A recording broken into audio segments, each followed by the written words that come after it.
Okay, this afternoon we're speaking about the heroine of the Korach Mutiny.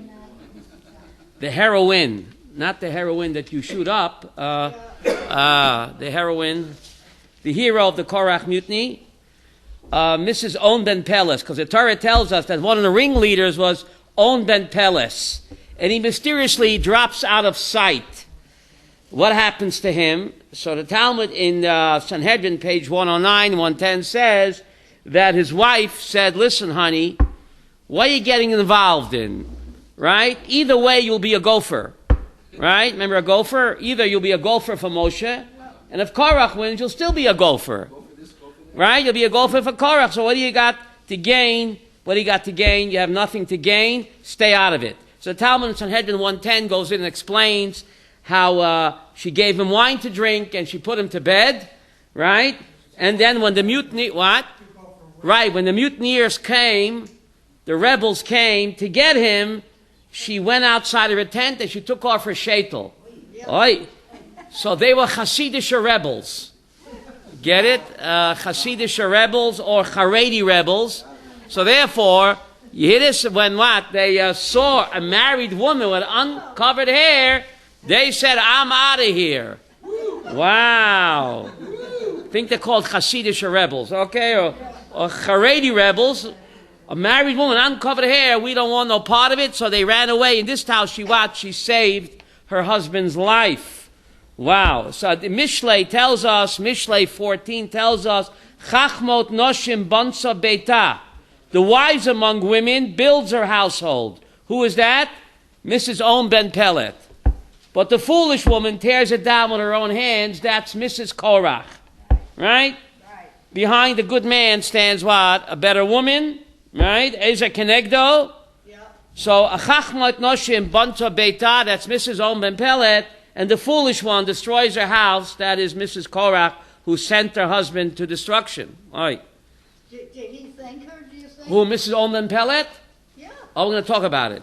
Now, the Talmud says he was called On from the word Onen, Rabbi Yaakov. Onen in Hebrew means a mourner. Onen, lo yaleinu, is a mourner. He was in Avelut. He was in Avelut because that what? He joined the mutiny and he couldn't figure it out on his own. His wife had to straighten him out. So he was mourning the rest of his life. He was doing tshuva, be'aninut, be'avelut, for joining the mutiny. And why was he called Ben Pelet? Pelet in Hebrew means a wonder. It's a wonder he took his wife's advice. It's a wonder he listened to his wife. He could have said, what do you know? So it's a telephone. Look, ma, no wires. It's a that he listened to his wife and thereby saved himself. Now, the Bnei Korach also did tshuva. How come they're not called On? On is from Aninut, Onen, Avelut. A component of tshuva is charata and busha.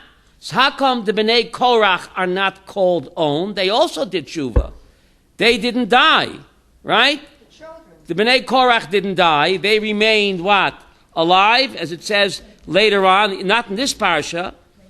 They remained alive. Bnei Korach lo metu. They didn't die, right? They did tshuva.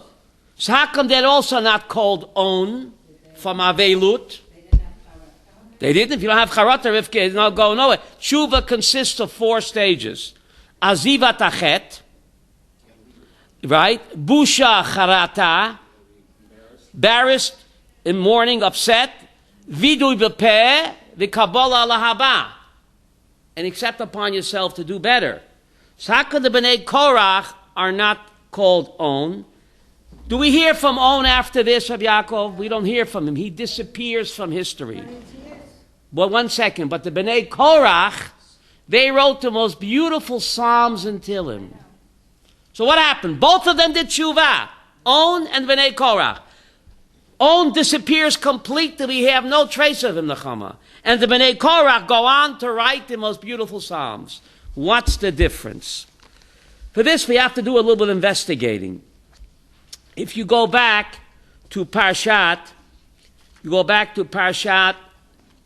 of Lot, Parshas Vayera, When the Malachim take Lot out of the burning city, Sodom, and the Malach says to Lot, He moleit al nafshecha. What does he moleit al nafshecha means?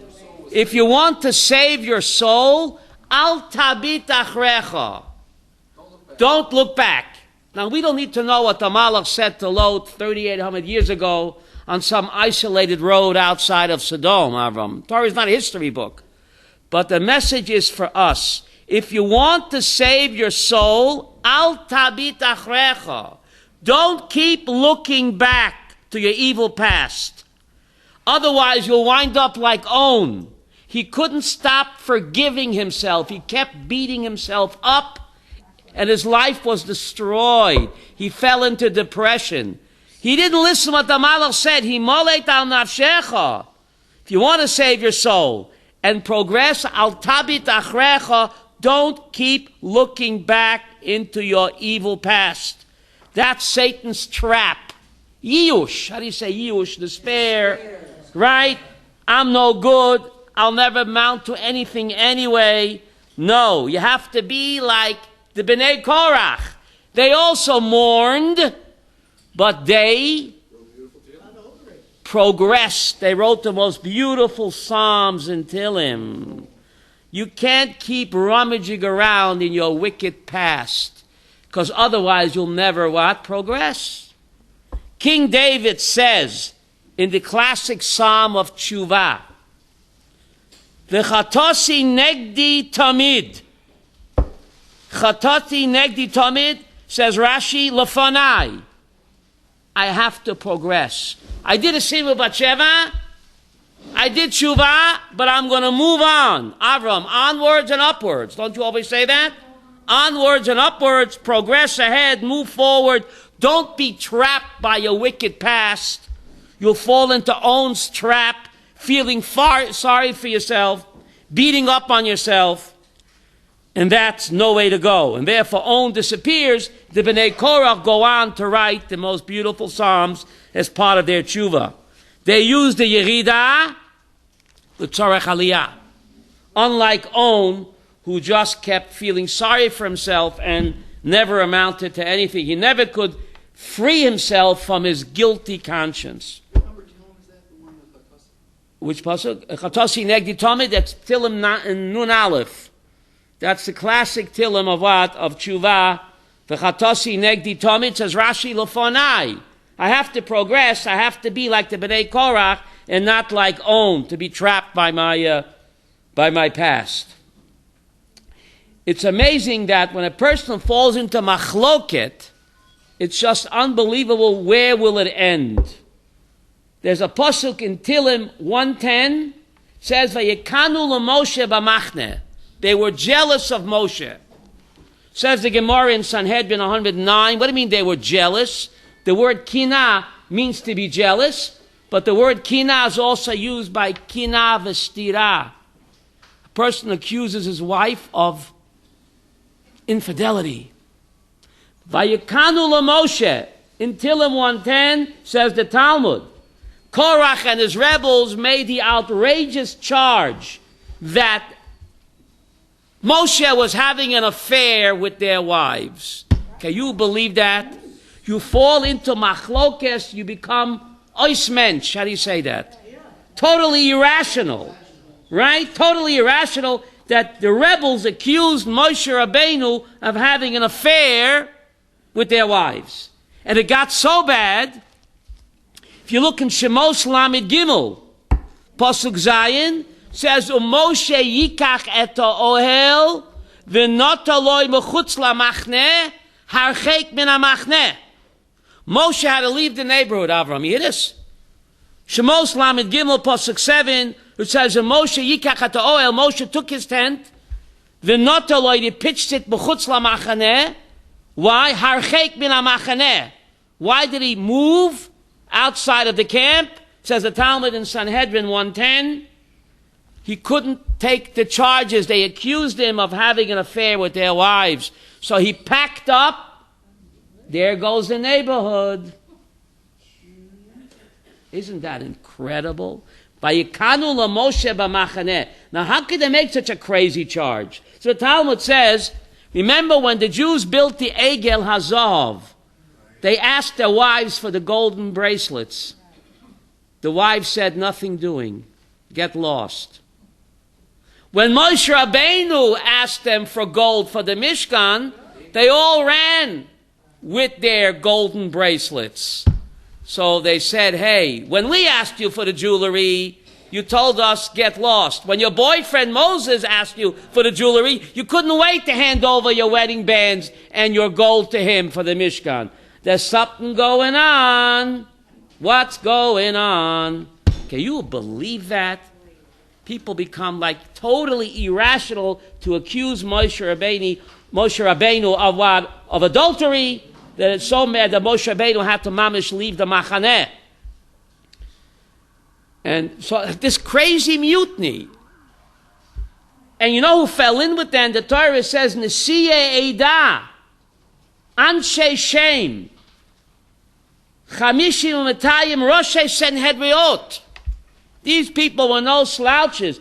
250 top Sanhedrin guys. How can that happen after the miracle? Oh, that's exactly Rabbi Aaron. Says the Ramban, why does this parsha come right after the Meraglim? We have two parshas in the Torah next door. There has to be a strong kesher. Says the Ramban, Korach couldn't open up his mouth to Moshe Rabbeinu. The Jews loved Moshe. Split the Red Sea for them, brought down the mun, gave them Dan Quayle, the magic well, right? Moshe did all the miracles for them. They loved Moshe. Would Korach there open up his mouth against Moshe, they'd lynch him. But right after the Chet HaMeraglim, therefore Pashas Korach follows after Shlach, it was a disaster. The Jews are stuck in the Midbar for 40 years, walking in circles, waiting to die. Who do the people blame? They blame Moshe. Shlach lecha anoshim, Michael. God says it's your idea. Rashi says clearly, I said don't send them. Lecha anoshim, it's your idea to send them a raglim. Ay, ay, ay. They all turned against Moshe. Korach, the demagogue, he felt the pulse. Is that the right word? Of the nation. The people gave up on Moshe's leadership. They all blamed Moshe for the Meraglim disaster. After all, if you wouldn't have sent them, we wouldn't be in this terrible mess. It's time for a change. So now Korach, what? Was ready to strike, and he almost succeeded, Michael. And he got Chamishim Utayim, Nesiya Eidah, all the princes, Anshe Shem, and the Ma'am Lo'i says included was Nachshon ben Aminadab, no less. Can you believe that? The hero of the Red Sea, he also joined what? The mutiny. I don't want to burst your bubble. Reb Meir, I just burst your bubble, all right? But Nachshon ben, good thing you came today. Nachshon ben Aminadab, the hero of the Red Sea, he dived in first. He also joined the rebels again. Right after Pasha Shlach Lecha, all of them blamed Moshe Rabbeinu, and it's true, Moshe did send them a raglim, right?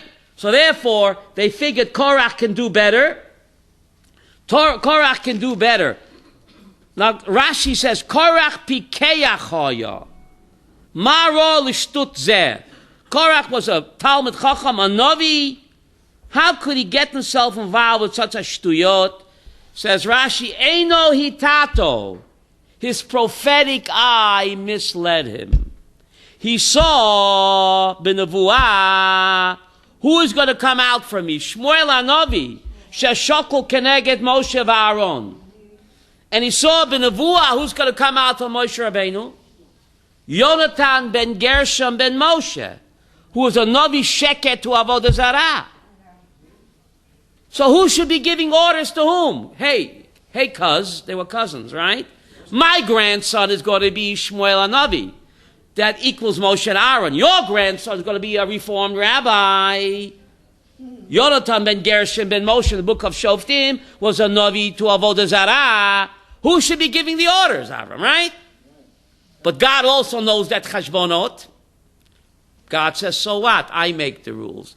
Rashi's so profound. Eino hitato. What does that mean? Eino. Doesn't say anayim. He looked with one eye. But we have, Baruch Hashem, 2 eyes. Korach had tunnel vision, right? Yeah. Tunnel vision. He focused on that. He figured in the Schus of Shmuel HaNavi he will be what? Rescued, right? But he wasn't. He went down to the pit, but the Bnei Korach, they survived, they did tshuva, and they wrote the most beautiful psalms in Tehillim, and Shmuel HaNavi comes from them. So his prophetic eye misled him. At kedei kach. The greater a person is, the greater is his what?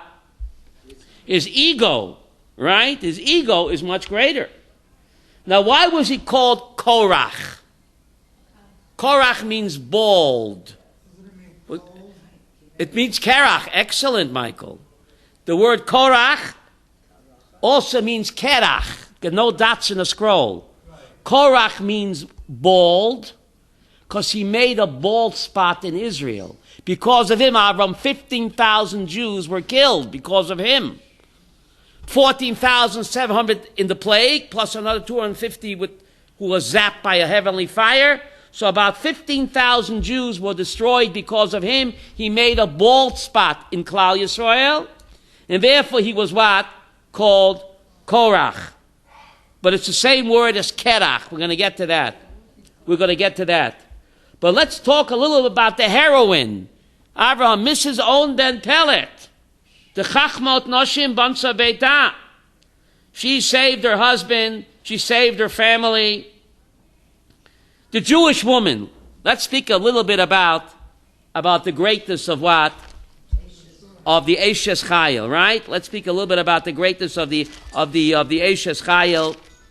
It's amazing. The Mishnah tells us in Masechta Shabbat.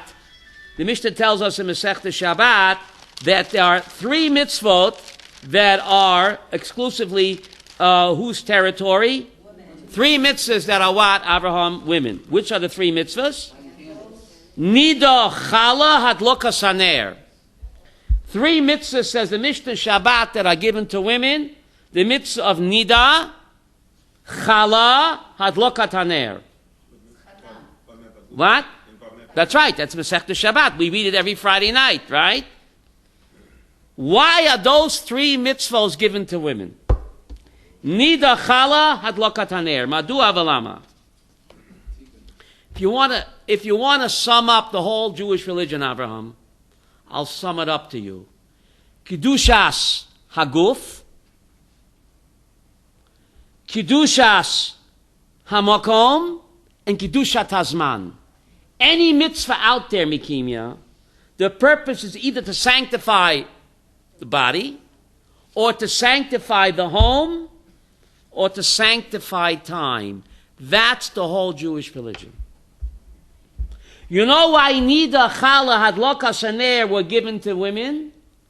Because that's surely the whole Jewish religion in a nutshell. I'll prove it to you. What is Nida? Kedushas Haguf. Not just the soul, but the body, through the laws of family purity, Avram, the body can become as holy as the soul. It's mind-boggling.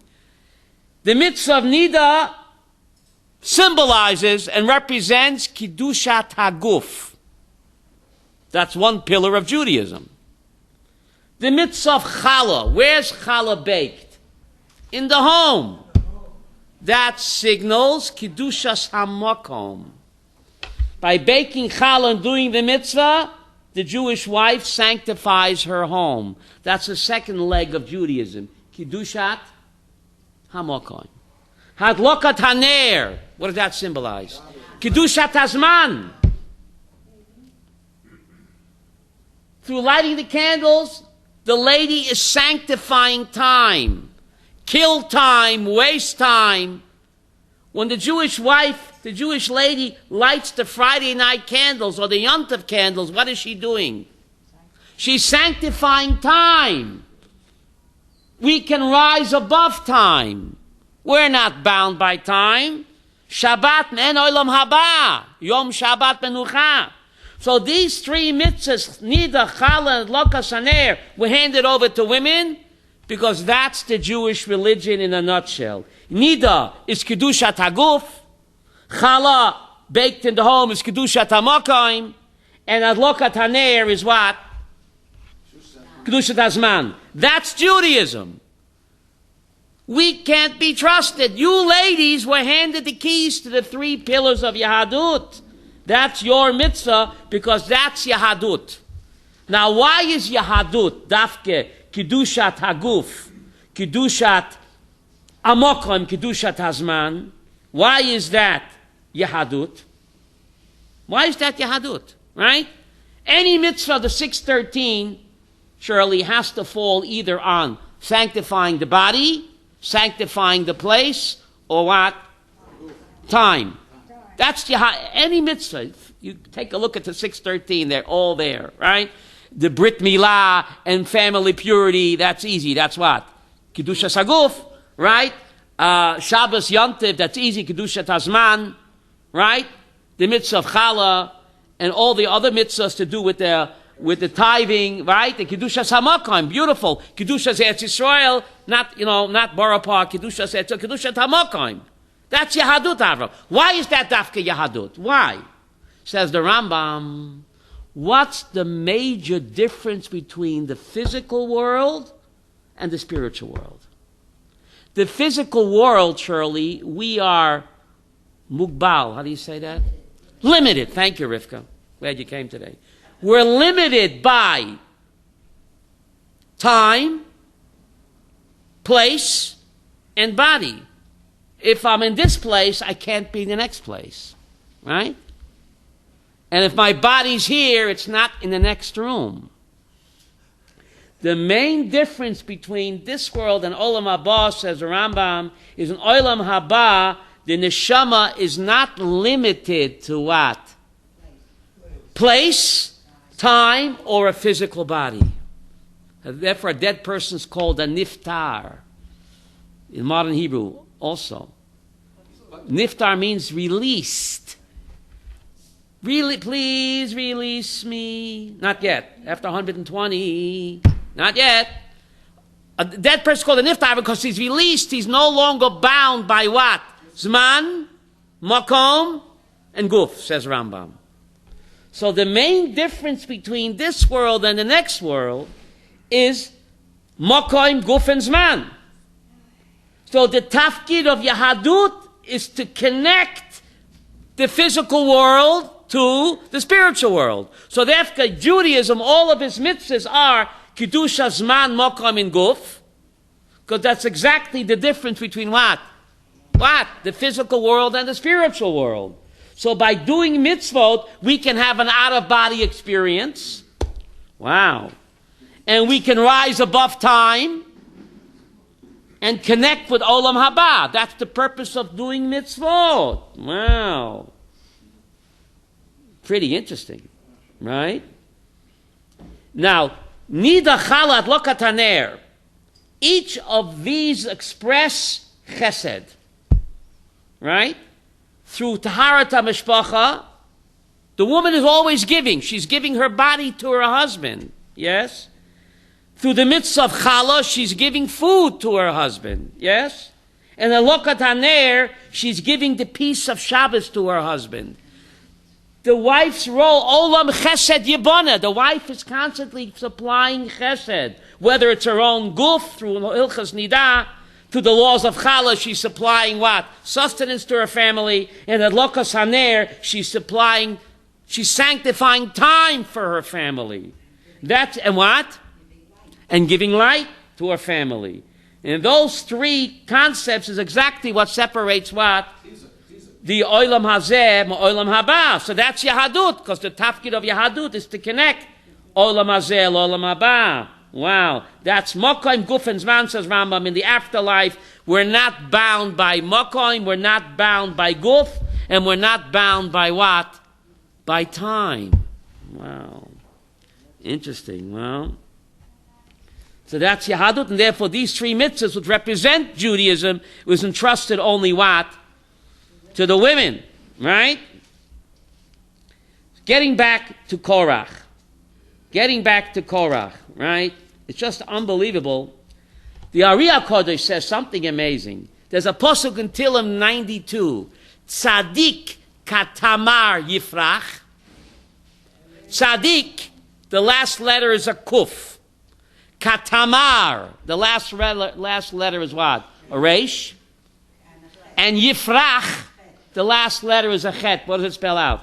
Korach. Say what? Avram, say what? The Ariya Kodesh says that the Pasuk in Tilim 92, Tzadik Katama Yifrach spells out what? Korach. Why? A tamar grows very slowly. I think it takes 70 years for a date palm tree to give up dates. What did Korach say? Kulam Kedoshim. Instant coffee. No, instant Kedusha. Instant Kabbalah. What's her name? Esther? Madonna. Instant, right? Gotta have it now. No, Korach. There's no instant Kedusha. Kedusha has to grow patiently with Mesirat Nefesh like a tamar that grows ever so slowly. That was Korach's mistake. So therefore he was planted in the ground to grow very slowly. There is no instant Kedusha in Judaism. Kedusha has to grow slowly, step by step, like a tamar grows very slowly. But it gets there, and that was Korach's mistake. There's an amazing Zohar. It's just amazing. If you do some text analysis, it says, Upatzta Adoma et Piyah. Moshe says, if the earth will open up its mouth to swallow the rebels, Korach and the rebels. Those same words, Upatzta Adoma et Piyah, is written in the book of Genesis. When Cain killed Hevel, it says, Upatzta Adoma et Piyah. Those words are written only twice in the Torah. Once here, the earth opened up its mouth to swallow the rebels, and back in Genesis, when Cain killed Hevel, the Torah says, Upatzta Adoma et Piyah, Demei achicha tzoakim min ha'adama, says God. The earth opened up its mouth to swallow the blood of what? Of your brother Hevel. Says the Zohar, something amazing. You ever hear of the Cain Mutiny? Yes. Get it? Cain Mutiny? Yes. Korach was a Gilgal of Cain. And Moshe Rabbeinu was a Gilgal of whom?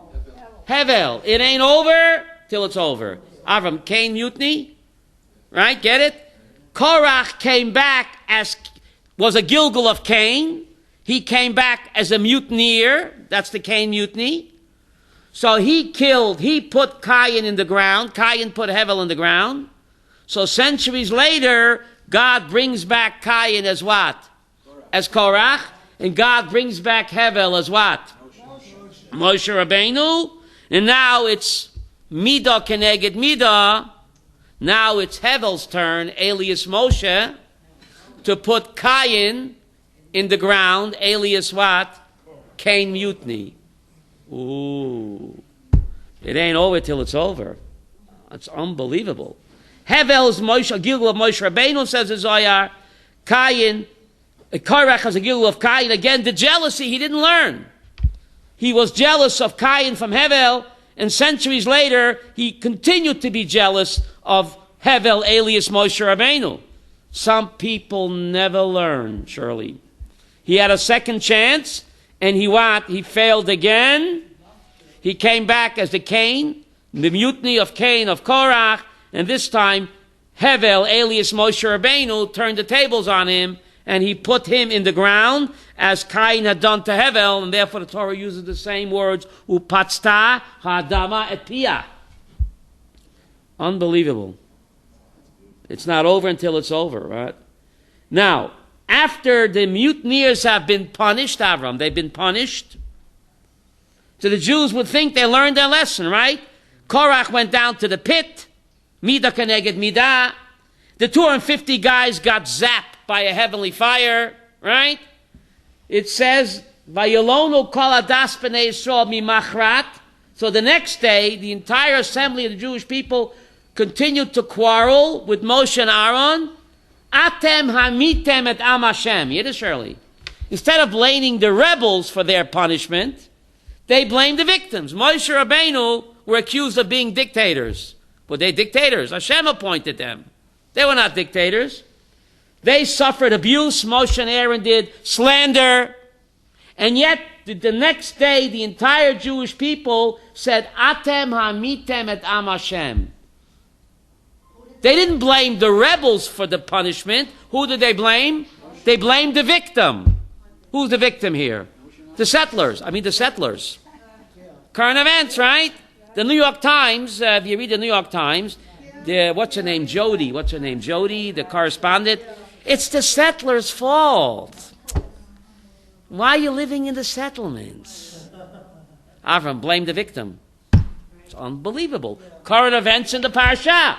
Instead of blaming the perpetrators, they blame Moshe and Aaron, who were the victims in this case. Right? Unbelievable. Right? Now, machlokes is so terrible.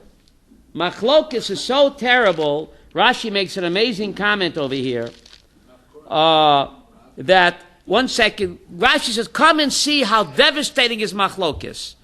The Bezdin Shalmata doesn't punish a person until he's 13.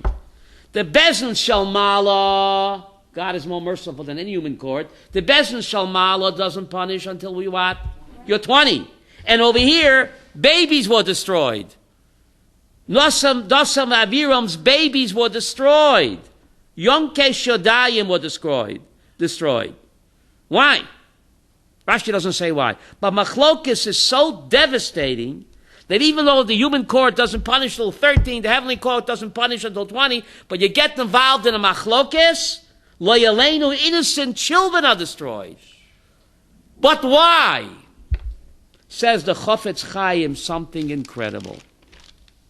Why? Why is machlokes so devastating? The Talmud says, Mikan she'ein machzikin b'machloket. From here you'll learn out, why is the Torah telling me the story? You don't persist in machloket. Rabbi Yaakov, it should have said, don't engage in machloket. It doesn't say that. It says, ein machzikin b'machloket. Don't persist. How come it doesn't say, don't engage in machlokes? Because that's impossible, Rivka. It's just impossible. Human beings will quarrel. The worst quarrels are in families. That's the nature of the beast. But the Talmud is so profound. Ein machzikin b'machloket. Everybody quarrels. The best families quarrel. The best husband and wife quarrel. That's why surely you break a glass under the chuppah. Why do you break a glass under the chuppah? Says Rav Soloveitchik. Because now it's all lovey-dovey. Right? Starry-eyed. But there'll be broken glasses in the marriage. It's inevitable. Rav Soloveitchik said that. It's the nature of the beast. Human beings, especially if you're close to each other, you quarrel. But ein machzikin b'machloket. You don't persist. Give it up. Doesn't matter who's right, who's wrong. This was 100-0, right, Rabbi? Moshe Rabbeinu's 100. These guys were batting 0. Alpha became who reached out to whom? Moshe Rabbeinu machazer achreihem la'ashlimam b'divrei shalom. Moshe pleaded with them. Even though he was in the right and they were in the wrong, it doesn't matter. You don't persist in machloket. These are the guys that turned him into power. Right, that's right. And Moshe continued to reach out. It's unbelievable. And they accuse him of being a dictator. So, ein machzik machlokes. Everybody has machlokes, but you don't persist. And if you do lo yaleinu, it causes the death of innocent children. Says the Chofetz Chaim, why? He says something so profound. What? Shirley, why? You're right, but why is the death of children lo yaleinu? Rashi doesn't say why. Chofetz Chaim says as follows. There's a pasuk in Mishlei, v'chol netivoteo shalom. What's God's game plan for the Jewish people? Shalom. That's a pasuk in Mishlei. All of the paths of the Torah are supposed to lead to shalom. There's a pasuk in Tilim. Hashem oz la'amo yitein. Hashem yevorech et amoy bashalom. The last Mishnah in Shas, Avram, the last Mishnah in Shas, Masechta Uktim, says, Lo yimotza Kodesh Baruch Hu kli machzik bracha liYisrael, ela shalom. Shenemar, Hashem yivorech et amo b'shalom. So you see the entire Torah. What's God's game plan for the Jewish people is what? Shalom. Shalom. That's God's game plan. God's future, Kaviyochel. God's ambition and his future for the Jewish people is what? Shalom. If a person is engaged in machlokes, says the Chofetz Chaim, Mida keneged Mida. What's a person's future? Rivka, want to come up here? A person's future, a person's ambition is his children. God says, you are destroying my ambition. My ambition for the Jewish people is Hashem Yavarech et Amoy B'Shalom. V'chol Nitivoteo Shalom.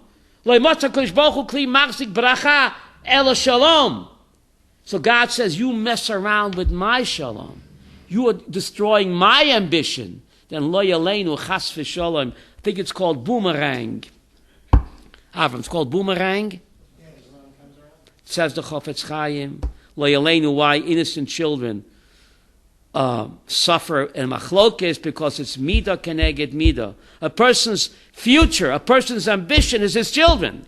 And God's ambition and God's future is shalom. So if you disturb God's shalom, chas v'shalom lo yaleinu, it's a boomerang effect, says the Chofetz Chaim. And therefore, machlokes is so devastating that a person can make the most irrational, crazy charges. Imagine to accuse Moshe Rabbeinu of what? Of having an affair with their wives. Person becomes totally irrational. What? I don't know how many of them, but they said, is it possible for a human being not to be married? Moshe left his wife, remember? He's a very virile man, he's like, how could he, what? It's not normal. And how come the ladies are giving him their jewelry all the time? Oh, there's something going on there. What's going on? Right? They all gave him their jewelry for the Mishkan. And when we asked the wives for the jewelry, for the Getchka, they said, get lost. When your boyfriend asked for the jewelry, oh, hanky-panky. But anyway, unbelievable. Right? Machlokes is so devastating that it destroys God's future for the Jewish people, and Lo Yaleinu, a person's future, are his children. B'nei Korach lo metu, right? Korach. Now, Vayichal Moshe ma'od. In the entire story here, it never says Moshe became angry. It only says Moshe became angry when Dasan the Aviram slandered Eretz Yisrael. You hear this? When they said, Hama'at ki elutonu me eretz zavas cholav vash. The praises of Eretz Yisrael they use on Cairo. They said, Moses, the small thing that you took us out of a land flowing with milk and honey. They mock Pisgat Zev. They make fun of Eretz Yisrael, right? Is it a small thing that you took us out from a land flowing with milk and honey to bring us where? So you hear, they call Mitzrayim a land of milk and honey. Right after that, it says, Vayichal Moshe ma'od. Says Rashi, Nitztayer ad ma'od. What does that mean, Nitztayer ad ma'od? When they attacked him personally, it doesn't say, Lillian, he became angry. No. He fell on his face, pleading for Am Yisrael. But when they slander Eretz Yisrael, that's going too far. Vayichal Moshe ma'od.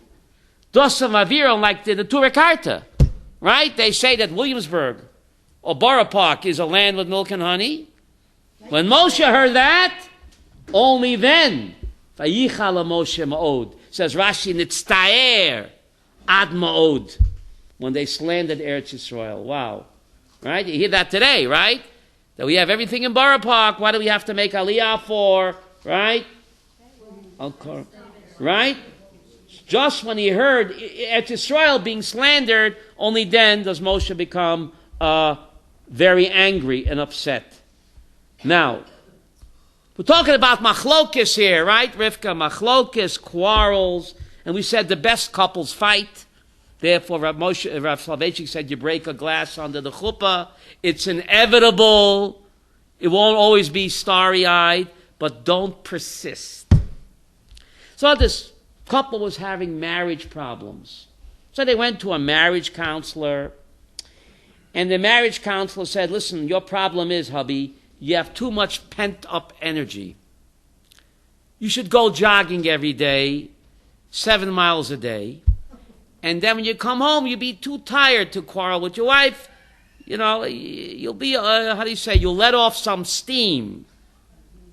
So listen to me, he tells the husband, go jogging 7 miles a day for a week, and call me at the end of the week and tell me how things are with your wife. Okay, so figure want to save the marriage, figures he'll get rid of his pent-up energy, be too tired to quarrel with his wife, so he jogs 7 miles a day. At the end of the week, he calls the marriage counselor, right? The marriage counselor says, no, Mr. Goldberg, how are things? He says, listen, I'll tell you, the first 2 days was very tough. 7 miles a day, but after the 4th day, I'm really in the hang of it. I'm jogging 7 miles a day. Yes, Mr. Goldberg, but how are things with your wife? He says, how should I know? I'm 49 miles away. Don't you get it, Avram? 7 miles a day for a week. Call me in a week. Get it, Shirley? How are things with your wife? How should he know? He's 49 miles away. Right, Avram? So at least he's not fighting anymore. Okay, that's a way. Okay. All right. Wife is very happy, right? Right. Rav Soloveitchik is so incredible. The Torah is not a history book. Why do we have to record all of the ugly statements of Dosan ve'Aviram? He said, so they said it. They slander Eretz Yisrael, and they slander Moshe, and they speak against the land and the Jewish people. The Torah is not a history book. Why does the Torah have to record the ugly statements of Dosan ve'Aviram? Says Rav Soloveitchik. He said this 40 years ago. But look how prophetic. The Torah is telling us that the Dosan ve'Aviram syndrome is not isolated to that time. The Jewish people are going to be plagued by the Dosan ve'Aviram syndromes throughout our history. There'll always be Dosan ve'Avirams, he says. He was speaking about the communists and the socialists. But we have our Dosan ve'Avirams. They're called the Ture Karte. They're called J Street. They're called Peace Now. Says Rav Soloveitchik, we have to know this phenomenon exists. We have to identify it, reject it, and not to fall into despair. Just like the first Geula came in Mitzrayim, despite the Dosan ve'Aviram syndrome, they tried to prevent the Geula, right? They tried their best. They snitched on Moshe, tried to sabotage the Geula, but in the end the Geula came.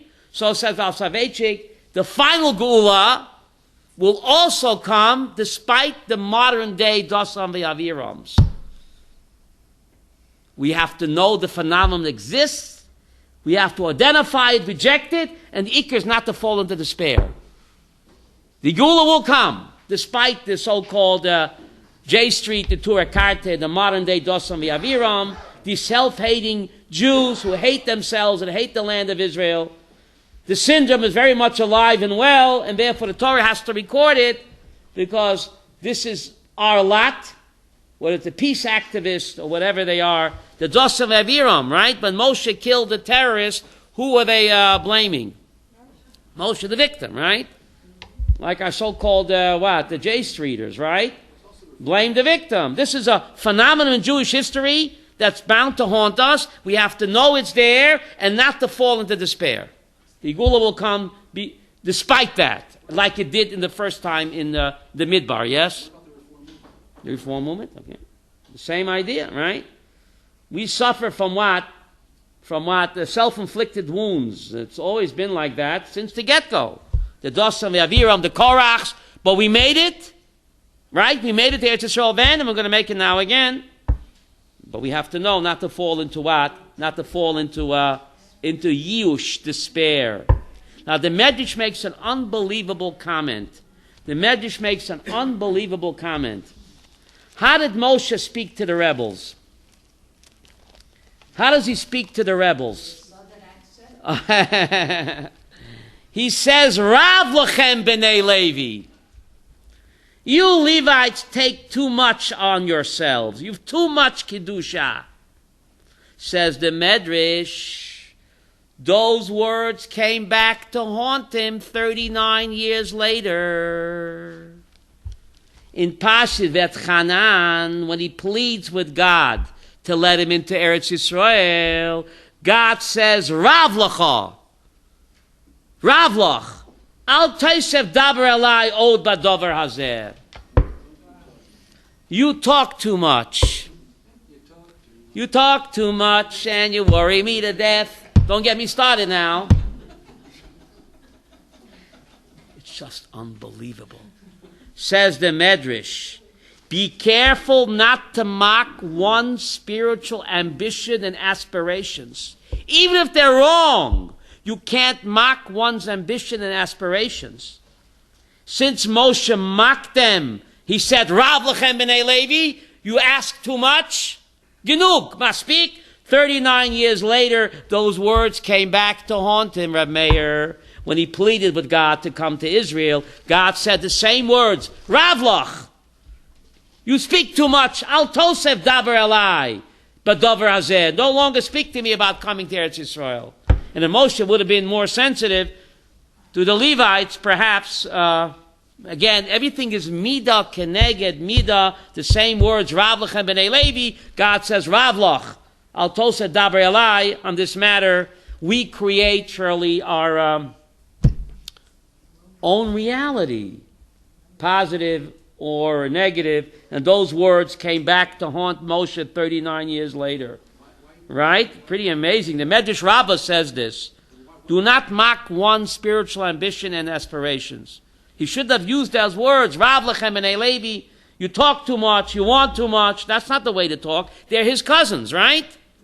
First cousins. They were not kissing cousins, Rabbi Yaakov. They were not kissing cousins. The worst quarrels are in families. It's inevitable, but ein machzikin b'machlokes. The Talmud is so exact. Don't persist. Give it up. It doesn't matter who's right or wrong. Give it up. Because once you get caught in it, you become what? Totally what? Irrational. Obsessed, right? Now, getting back to Michael's great comment, the word Korach means bold, but it's the same root as the word Kerach. Kerach in Hebrew means ice. Why is bold and ice the same word in the Hebrew? Rivka's more than that. Can anything grow on a bald head? No. Can anything grow on ice? No. How did God choose that Aaron is the one? Remember his stick? Vayotze perach, vayotze tzitz, vayigmol shkedim. Aaron's dead staff, all of a sudden, flowers, blossoms, and what? And shkedim. Produced flowers, blossoms, and shkedim. Why shkedim? Shkedim are what? Almonds. I like peaches better. So Rashi says, Lomo shkedim, because the almond tree is the tree that ripens the quickest. It is the tree, the almond tree, fruit ripens the quickest and the first. So to anyone that argues on the kahuna, his punishment will be what? Swift and quickly, as quick as the almond tree, what? Gives off fruit. But what's the idea? Perach, tzitz, flowers, blossoms, shkedim. Says Rav Soloveitchik something incredible. Many, what? Excellent. Oh, Nechama. I didn't think about that, but you're right. Beautiful. Rav Soloveitchik says something else. Many movements start out with fancy slogans, flowery words, but there's nothing there. Communism, socialism, humanism, Robespierre, the French Revolution, flowery words, but there's no fruit. What happens to the flower after a while? It dies.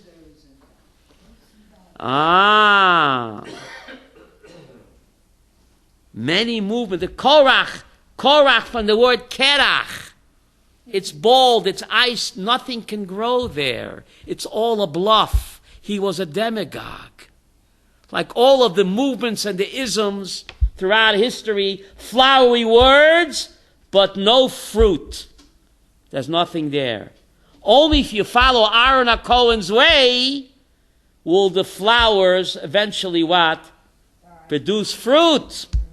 Flowers alone, right, wilt and die. The test is if the end result is a fruit.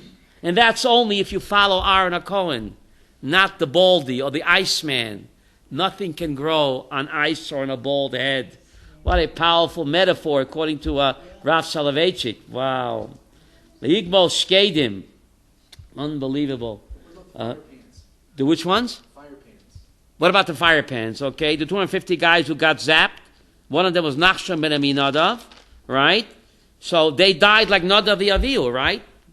Right? They died with Nadav the Avihu. And then a plague broke out. And Aaron took what? Moshe told him to take what? Take incense. Says, Vayamod bein hametim bein hachayim. Aaron stood between what? The dead and the living. Vata'otzer hamagefa. And the plague was what? Stopped. It's an amazing Rashi over here. Ochas Aaron et amalach hamavet ve'mido al korcho. What does that mean? Aaron grabbed the malach hamavet and he put him in a headlock. Maybe a full Nelson. Rashi quotes a medrash. Ochat et malach hamavet. He had a wrestling match with the malach hamavet. V'ochas al korcho, and he get him against his will. Omaloi hamalach, the malach hamavet said to what? Aaron, hanachli, let me go to do my mission. My mission is what? To kill. Omaloi, so Aaron said to the malach hamavet, Moshe tzivani, lakav ayotcha. Moshe commanded me to prevent you from what? Killing. Omaloi hamalach hamavet, say what? Ani shlucha shel Makoim va'ata shlucha shel Moshe. I am God's agent, and you are what? Moshe's agent. Release me. Let me go. Amalo Aaron, ein Moshe Oma klum milibo el gvura. Moshe says nothing on his own. Whatever he says is from the mouth of the force. So therefore, if Moshe says that your job is what? Over, go take a hike, I'm not letting you go. So Aaron physically through the incense, he what? He prevented the Malach HaMoves from continuing to kill. But it cost the lives of 14,700 Jews, besides all those 250 guys, plus the Korach rebels. So about 15,000 Jews died because of this terrible, terrible machlokes, which could not have happened only immediately after the disaster of the Meraglim, and therefore this Pasha, Korach, falls immediately right after Pasha Shlach Lecha. When you have two psukim in the Torah, two Pashas next door, there has to be what? A very strong connection. Otherwise, he never would have dared open up his mouth. Didn't Moshe get the incense from the Malach? He gave him the secret that the Malachim, that the incense stops a plague, right? He got that secret, right? Because the Jews said that incense kills. It killed Nadav Avihu. It killed the 250 rebels. So God says incense doesn't kill. Sin kills. I'll show you that incense, if handled properly, can save lives. Right? It's not the incense, Michael. Sin kills, not incense. Right? Maybe that's the headlock. In other words, once he had him in the headlock there, he wouldn't release him. Right? he had the incense. Now, right. Now, the Haftorah, we know the Haftorah always is connected to the Parsha. Vayoyme Shmuel Eloam. Who was Shmuel? A great-grandson of Korach. And he says, not once, but twice, Asha osa et Moshe, Hashem osa Moshe v'Aaron. And he says again, Vayishlach Hashem et Moshe et Aaron.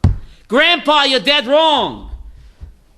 Korach said that Moshe and Aaron were dictators. They appointed themselves as leaders. So centuries later, Korach's great-grandson, Shmuel Hanavi, is the Tikkun. He says, Vayishlach Hashem et Moshe et Aaron. Moshe and Aaron did not appoint themselves dictators. Grandpa, you're wrong. Hashem appointed them. Both of them didn't want the job. So how dare you say, Grandpa, that they were dictators, they appointed themselves. So Shmuel says over and over again in the Haftorah, Hashem appointed Moshe and Aaron leaders, Vayishlach Hashem et Moshe and Aaron, and not like Korach says that it was what coup d'etat, whatever it was, right? But Shmuel Hanavi is the tikkun for his Saba, and the Talmud says that Shmuel Hanavi pulled his grandfather out of Gehenna, right? Avram, Shmuel Hanavi, and Chana Neviah. If you look in Chana's prayer very carefully, you'll see that she's referring to her great-grandfather Korach. Through her prayer, she also pulled her Zayda out of Gehenna, right? So anyway, machlokes. What a terrible thing machlokes is. But the Talmud is full of machlokes. Sharona, if you look 2,711 pages in the Talmud, there isn't one page that doesn't have what? Machlokes. What am I talking about? So the Mishnah says in what? In Masechta Avot. Machloket l'shem shemayim. That's a positive.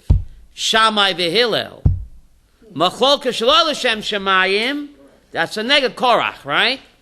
So how do you know? The Kotzker Rebbe says, make sure your Shem Shemayim is also a Shem Shemayim. Get it? So what's the test? Shammai and Hillel, they didn't want to make the other guy look bad. It wasn't an ego trip. They wanted to get to the truth. And when the truth was ascertained, they loved each other. Even during the machlokes, when they were off duty, they loved each other. They weren't arguing for an ego trip, who's right, who's wrong, to show up the other guy. They wanted to get to God's truth. And when the truth was decided, each one accepted it. But Korach was lo l'shem shemayim. It was an ego trip. He had it in for his cousin. He was jealous. Resentment. It happens in all families. Not all, but in a lot of families. Resentment, jealousy. So there, it's not l'shem shemayim. It's an ego trip. It's to get even with the guy, and that's self-destructive. So let's hope that all our machlokes are what? Like Shammai and Hillel, and not like what? Korach and his mutineers. Halavai, right? Something to bespalel, to pray for, right? Any questions, comments? What? So talking about Korach. Korach, same letters. Very interesting when it says Korach. Also, that's what Amalek did. Beautiful. Korcha baderech. He cooled them off. He cooled them off. He made them into ice. And also cooled off. Ice, you're like frigid. Ice. Plus, the way that they, Frigid. the way that- Excellent. The way that Korach was destroyed Right. was not only him, it was his whole family, it was all of his kids. Except the Bnei Korach. No, I'm They talking survived. I'm talking about Korach himself. And his wife. But But the kids, they left Pod, just in time. They pulled out. what does it say about Amalek? It says you have to Amalek. destroy him, his wife, Right, the whole family of Amalek, right? everything. Right? This is like when the world swallowed up. Right. It's amazing. Bnei Korach did tshuva. They survived. The babies of Dasan the Aviram, they were destroyed. A baby doesn't have to do tshuva. Avram, it's Peladik.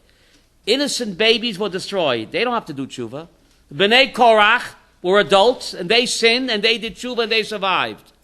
And yet the innocent children went down to the pit. That's something to think about it, right?